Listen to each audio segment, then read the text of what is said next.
Hey guys, this is Scott Johnston, producer for the Prepped and Polished podcast. I just wanted to take a few minutes and wish all of you a healthy and happy new year, and thank you for listening to the Prepped and Polished podcast last year. Also, wanted to let you guys know that you can vote for Prepped and Polished as part of a contest with Boston Magazine. They're looking for the best of Boston. All of the information is in the show notes, so if you would be willing to support Prepped and Polished in that contest, we would really appreciate it. Thanks so much. Now, on with the show.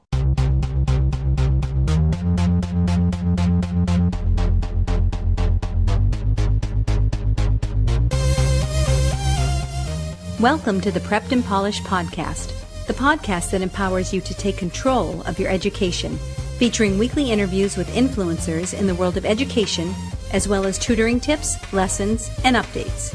And now, here's your host, Alexis Avila. And welcome back to the Prepped and Polished podcast. This is episode 152. Alexis Avila, and I am your host. Be sure to join our community on Facebook and SoundCloud, LinkedIn, Twitter. Prepped and Polished, just type that in and you'll find us. And if you have any questions or reactions during or after this podcast today, please email us at radio@preppedandpolished.com. Let's get to today's guest. So today on episode 152, I'm speaking to Dr. Shirag Shemmassian, founder and admissions consultant of Shemmassian Academic Consulting. As a Cornell interviewer, university graduate and Cornell admissions interviewer, Shirag knows what the best schools are looking for its in prospective students during admissions interviews. And on today's episode, Shirag gives you some really good insider tips for what college admissions committees are truly looking for. So let's get to today's guest. It's episode 152 with Dr. Shirag Shemmassian. All right, Shirag, thanks for coming on the Prepped and Polished podcast. How are you today? I'm doing well, Alexis. Thanks for having me. How are you? Great, doing well. Can you tell our audience a little bit of your background and how you paved a career as a Cornell University admissions interviewer, and as well as a widely respected college admissions consultant? Sure. So my foray into college consulting grew organically. I was achieving admission success for myself as well as financial aid success. And so I had friends come up to me and, family, friends, kids and things like that. So I was sort of helping folks on the side. And when the demand sort of grew to a point where I was like, hey, I should really make this into something special. And it's always been a passion of mine since when I was in high school. I didn't have great support or a ton of support. And so I had to do a lot of this myself, figure out how to write great essays, who to reach out to for rec letters, what extracurricular activities to pursue. And so as I went through it, I just learned so much. I consumed so much information. And now I feel like it's my duty to give it all back to folks who need it. Oh, that's amazing. Your second question about how I became a Cornell admissions interviewer. So I'm an alumnus. So when you're an alumnus of a school that does interviews, they reach out and they ask if you'd like to support the admissions committee in that way. And I was happy to do that. I no longer do it because I do this line of work, but I did it for several years. Oh, that's amazing. Now, when did you aspire to get into an Ivy League school? Were you groomed early to get in, or how did you get in? So I was the opposite of groomed. Okay. I grew up in a minority family. So my parents are both Armenian and I was born and raised in LA. So the expectation is, if you're a high achieving student, you go to UCLA and you stay close to family and things like that. And there was actually no one from my high school who had ever gone to an Ivy League school. It just really wasn't part of the conversation. So when I applied to college, I initially started out at UCLA. I did my freshman and sophomore years there, but there was in the back of my mind that I always wanted something different, something different from what everybody else was doing. And having never gone to the East Coast at that time, I was like really excited with, the fancy old buildings and sort of that history and that charm, and wanting that small classroom feel. So that I knew that's where I wanted to be. And Cornell really offered the programs I wanted in their College of Human Ecology. Amazing. For any student who wants to get into an Ivy League school, and what piece of advice do you have for him? Really grab onto what you love and go all in with that. There are so many students out there, you know this so well, Alexis, that have really high grades and really high standardized test scores. And what really differentiates the STAR students from the others is how deep they go with certain extracurricular activities. I see a lot of students who dabble a little bit in a lot of things. And those students do well, but not as well as the students who choose one, maybe two things and become specialists. The college admissions process awards specialists. And so when I initially applied as a freshman, I don't think I would have been able to get into an Ivy League school because I was one of these dabblers. That's the advice that I used to get, be part of as many clubs and organizations as you can. But when I was at UCLA, I had a passion for tutoring and teaching and supporting lower income students. So I just spent so much time working in schools in LA who didn't have the type of support that the kids needed. And that's sort of what I presented to the schools and described my interests in mental health, and it worked. Is that what you mean when you say don't dabble? Is that what you mean when you say that highly selective colleges are looking for specialists, not generalists? Absolutely. So just to simplify the point, let's say you have 10 hours of time, right? And the dabbler will spend 2 hours here, 2 hours there, 3 hours here, 1 hour there, but they don't really become a specialist in any one of those things. Not only do they not get a great sense of what that work entails, the admissions committee sees it as, okay, well, I haven't seen a really deep commitment to any one thing. I'm not seeing any sort of deep community impact, versus the specialist who, say, chooses one thing, goes all in 10 hours on that one thing. Now, not only do they show deep commitment, but they also are more likely to make a big community impact. And then when it comes to writing admissions essays, it's a no-brainer. One of the things that you could write about and really sort of sell yourself as the specialist. Wow. Yeah, that really makes sense.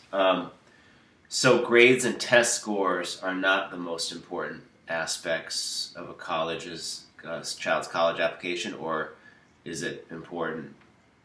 I think they're incredibly important. I mean, if you don't have a certain level of grades and test scores, you won't meet certain colleges' thresholds, right? But what I'm saying is the thing that really differentiates the STAR students in terms of the college application process, it's the specialists who have high grades. But specialists can actually overcome slightly lower grades if you are STAR extracurricular activity type of person. Oh, okay, that makes a lot of sense. So you mentioned that the importance of telling a story about yourself to admissions. How can you do that effectively using your GPA and test scores, but then also your other pieces of your application, like extracurricular activities, essays, to tell that story? Yeah, this is a great question, and I talk about stories all the time. So, a lot of students see parts of their applications as disparate parts, right? So they'll see, okay, I got the grade thing, the SAT thing, and let me do some extracurricular activities and essays. But I see them as parts of a whole. So when I work with students, I help them integrate everything, right? So we have to think about what part of the story each component tells. So grades show that you are not only intelligent, but that you work hard, right? That's what that says about you. Standardized test scores, similar thing. It equals the playing field, and it says you are an academic superstar, right? But beyond that, the grades and test scores don't say much about character and values and passions and commitments, right? So that's one piece of it. But then it's really through the extracurricular activities that you pursue and the essays you write where all of that shines through, okay? So depending on the type of activity you choose, maybe it's mental health related, perhaps it's sports, or it's some sort of civic duty. Well, that tells the admissions committee what your interests and your passions are and the type of person you are, right? Did you get involved with mental health on the policy level? Did you do it in a way that's really like grassroots, working with individuals in the community who need the support?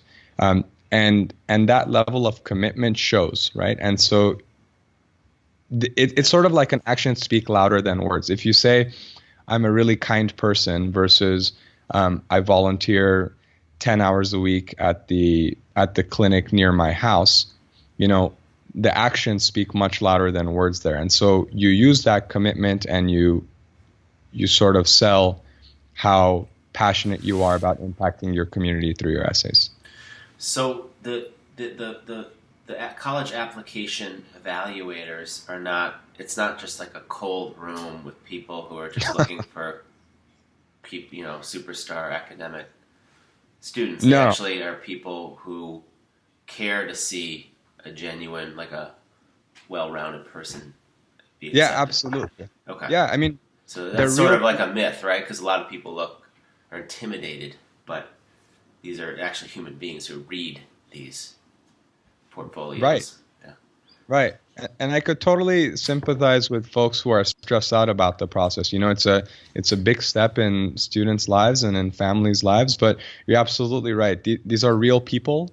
I speak with them. You know, they wouldn't be in this line of work if they weren't excited about helping students meet their educational and career goals and to achieve their dreams, right? So they're really evaluating like, who is this student? What do they have to offer our school? And in turn, like, is our school the right fit for them, right? So fit is an incredibly important thing. Every school has a different mission, right? Whether it's Princeton or Berkeley or Northwestern, like all of them have a slightly different mission, and they're really looking for students who are going to be great at their school, but they also want to serve their students. So that's why they take this holistic process to admissions.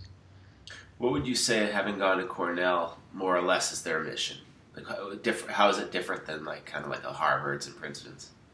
Yeah, so Cornell plasters this everywhere, on campus and on the site. Like any person, the founder, Ezra Cornell, said, and I might get the exact quote wrong, but I think it'll be 90+% there. But he said, I would found an institution where any person can find instruction in any study, right? So Cornell had a lot of firsts in terms of admitting the first of certain minority groups and things like that. So it was founded in 1865, right after the Civil War. So it was a land-grant institution. So one of their big things was inviting people, regardless of race, creed, etc., to come to their school and study and to impact the community. So they really, you know, when there's a big push across every college campus to add diversity and to add authentic, diverse experiences and things like that. Cornell's been doing that since day one. Not to say others haven't,